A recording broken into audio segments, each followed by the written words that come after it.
ঢ্যাঁড়স তো আমরা অনেক রকমভাবে আমরা মানে করেছি, তো এইভাবে একবার ট্রাই করে দেখি। তো welcome back to my channel. আশা করছি তোমরা সবাই ভালো আছো।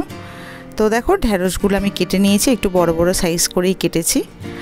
আর এবার আমি ম্যারিনেট করে নেব।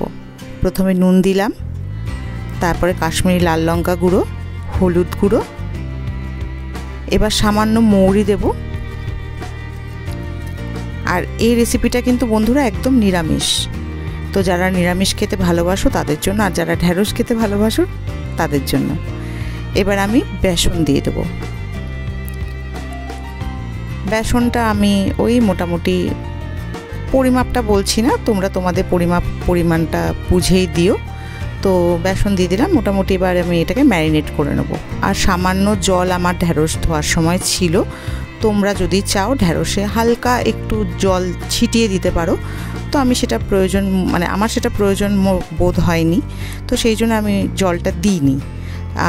তো দেখো ভালোভাবে ম্যারিনেট করে নিচ্ছি। এবার এটাকে মোটামুটি 10 থেকে 12 মিনিট আমি ম্যারিনেট করব, তো রেখে দেবো আর কি। তো এই ফাঁকে আমি একটা মশলা তৈরি করে নিচ্ছি। তো চলো সঙ্গে থাকো, দেখতে থাকো। এখানে নিয়েছি আমি পোস্ত 2 টেবিল স্পুন, আর 1 টেবিল স্পুন হচ্ছে কালো সর্ষে। সর্ষেটা যেহেতু একটু তিতো তিতো হয়ে যায়, তো সেই জন্য আমি 1 টেবিল স্পুনে নিয়েছি। এখানে 3টে কাঁচা লঙ্কা দিয়েছি, তোমরা তোমাদের যেরকম ঝাল খাও সেরকমই দিও। তো এখানে দেখো আমি সামান্য জল দিয়ে এটাকে ভিজিয়ে রাখবো। এবার এই সর্ষের তেতো ভাবটাকে একটু কাটানোর জন্য আমি সামান্য কটা কাজু দিয়ে দিলাম, যাতে তিতকুটে বা ওই তেতো তেতো ফ্লেভারটা যাতে না আসে। তো এবার ওটাও মোটামুটি 10-12 মিনিট আমি ভিজিয়ে রাখলাম। এবার আমি কড়াইটা গরম হয়ে গেছে, অ্যাজ ইউ ক্যান সি। এবার আমি তেলটা দিয়ে দেবো। এখানে আমি সর্ষের তেল ইউজ করেছি, তোমরা চাইলে সাদা তেলও ইউজ করতে পারো। সর্ষের তেলের পরিমাণটা আমি এখানে একটু বেশি নিয়েছি, কারণ ভাজতে হবে বলে ঢ্যাঁড়সগুলোকে, সেই জন্য।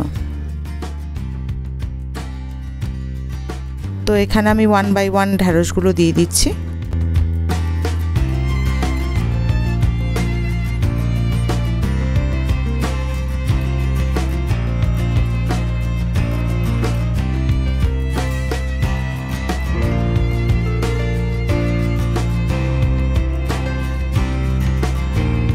তো আমি একদম হালকা হাতে ঢ্যাঁড়সগুলোকে ভেজে নিচ্ছি।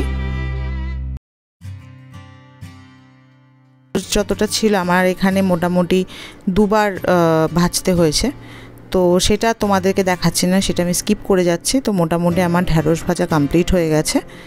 তো এবার আমি ঢ্যাঁড়সগুলোকে তুলে নেব। তো আমি আর তেল অ্যাড করিনি, ওই তেলেই আমার রান্না হয়ে যাবে। এখানে আমি প্রথমে ফোড়নের জন্য কালো জিরে দেব, কালারের জন্য আমি দেব হলুদ আর কাশ্মীরি লাল লঙ্কা গুঁড়ো। আর এখানে বন্ধুরা আমি কিন্তু গ্যাসের ফ্লেমটা একদম লো টু মিডিয়াম করে রেখেছি, না হলে পুড়ে যাওয়ার চান্স থাকে।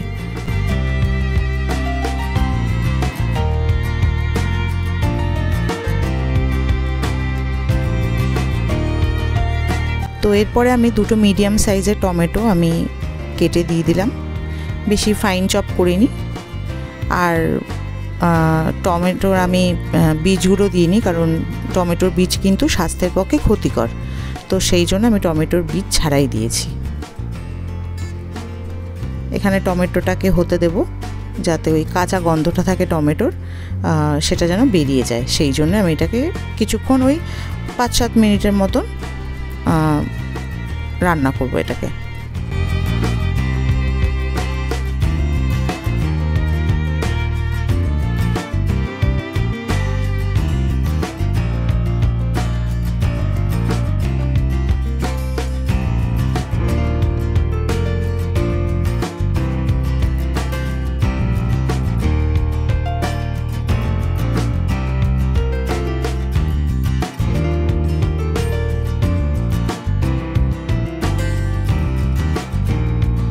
মোটামুটি আমার কষানো হয়ে গেছে। এবার আমি স্বাদ অনুযায়ী নুন দিয়ে দেবো।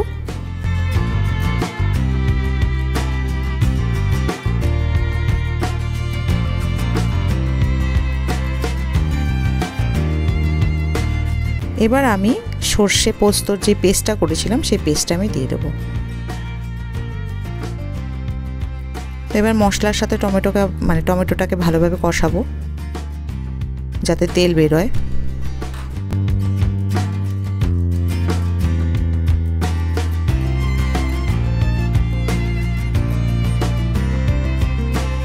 এটাও কিন্তু বন্ধুরা আমি মিডিয়াম টু লো ফ্লেমেই করছি। এরপর এটাকে আমি ঢাকা চাপা দিয়ে দেবো। প্রায় 10 থেকে 12 মিনিট আমি এটাকে হতে দেব। তো দেখো তেল মোটামুটি বেরিয়ে এসেছে। এবার সামান্য ওই বাটি ধোয়া জলটা দিয়ে দিলাম।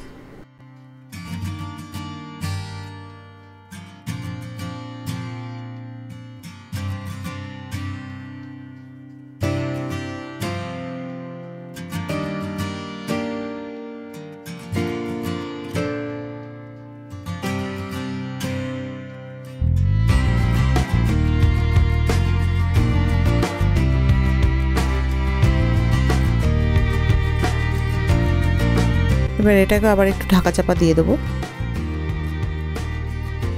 তো 5-7 মিনিটের মতন রেখেছিলাম। তো ভালোই আমার মশলাটা সাইড দিয়ে তেল বেরিয়েছে।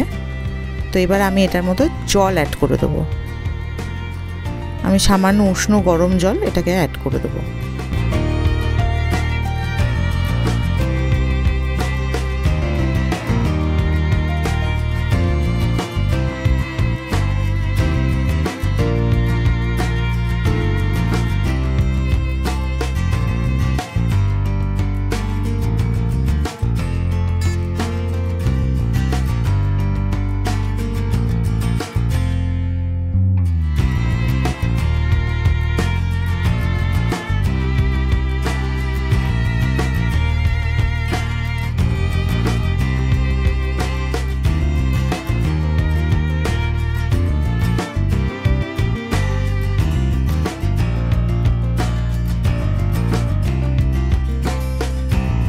এবার আমি ঢাকা চাপা দিয়ে দেবো আবার।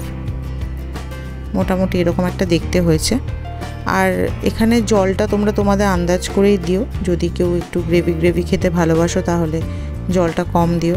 আর যদি একটু ঝোল ঝোল বা একটু গ্রেভিটা একটু বেশি পছন্দ করো তাহলে জলটা একটু বেশিই দিও। এটা এবার আমি ঢ্যাঁড়সগুলো দিয়ে দিলাম। এটাকে এবার হালকা হাতে আমি এই মশলার সাথে মিশিয়ে দেবো।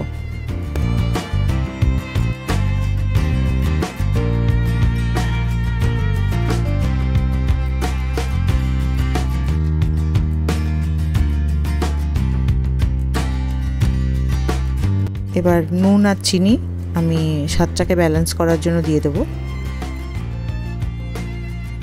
নুনটা একটু বুঝেই দিতে হবে, কারণ ম্যারিনেশনে আমি নুন দিয়েছিলাম, প্লাস মশলা কষানোর সময় নুন দিয়েছিলাম, আর এই সময় নুনটা একটু বুঝেই দিতে হবে।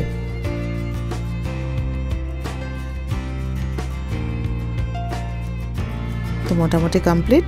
সবাই ভালো থেকো, সুস্থ থেকো।